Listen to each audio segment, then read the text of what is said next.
కొబ్బరికాయల Sambaiah colony sir. మా group వచ్చి Venkateswara group. మా గ్రూప్ స్టార్ట్ చేసి 18 సంవత్సరాలు అయిందండి. మేము ఇప్పుడు 10 సార్లు దాకా లోన్ తీసుకున్నాము.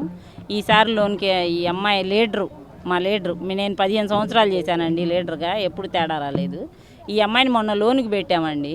పెడితే ఈ అమ్మాయి ఇట్లా డబ్బులు ఇస్తే, అది కూడా అమ్మాయి నేను కట్టి వస్తానంటేనే ఇచ్చాము సార్. లేకపోతే మేము తలా 10 మంది ఒక్కొక్కళ్ళు ఒక్కో నెల కట్టుకునే వాళ్ళం. నేను ఇంటికాడే ఉంటున్నాలే, నేను కట్టి వస్తాలే, ఇవ్వండి అంటేనే ఇచ్చాము సార్. డబ్బులు ఇచ్చిన తర్వాత కూడా కట్టొచ్చావా అని అడుగుతున్నా కూడా నేను కట్టొచ్చానని చెప్తుంది. ఆడికి స్లిప్పులు కూడా అడిగాం, మేము కట్టిన రసీదులు కూడా అడిగాం. అడిగితే బీరువాలో ఉండే తాళం వేరే చోటు ఉంది అని మాకు సాకులు చెప్తా వచ్చింది. లాస్ట్కి వచ్చేసరికి 10 నెలల తర్వాత బ్యాంకు వాళ్ళు మాకు కంప్లైంట్ చేశారు సార్. నా కాడికి వచ్చారు, డబ్బులు కట్టట్లేదేంది మీ గ్రూప్ హోల్డర్నని చెప్పి. అప్పుడు తెలిసింది సార్ మాకు. నన్నేమో బతిలాడింది, ఎవరికి చెప్పమాకమ్మ విజయ, నేను ఎందుకు కడతాను అని అనింది.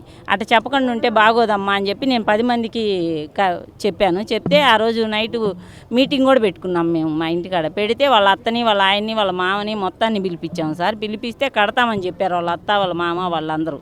ఇవాళేమో డబ్బులు ఇది జరిగి కూడా 10 నెలలు అయింది సార్. 10 నెలల నుంచి కడతాం అంటున్నారు కానీ కట్టట్లేదు. స్థలం అమ్మి కడతామని వాళ్ళ అత్త ఒప్పుకుంది.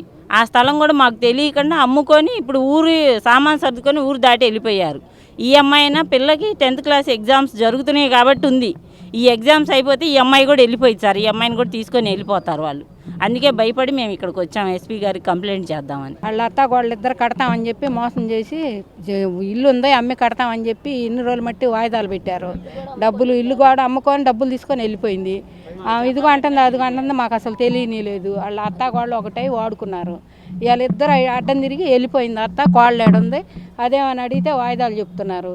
మేము తినకో కట్టాము, మమ్మల్ని అందరినీ మోసం చేసి వెళ్ళిపోయిందండి. మాకు పిలిపించి డబ్బులు కట్టించాల. అది దాని నుంచి ఎవరికి ఇంటలా, పోలీసులకు కూడా ఇంటలా.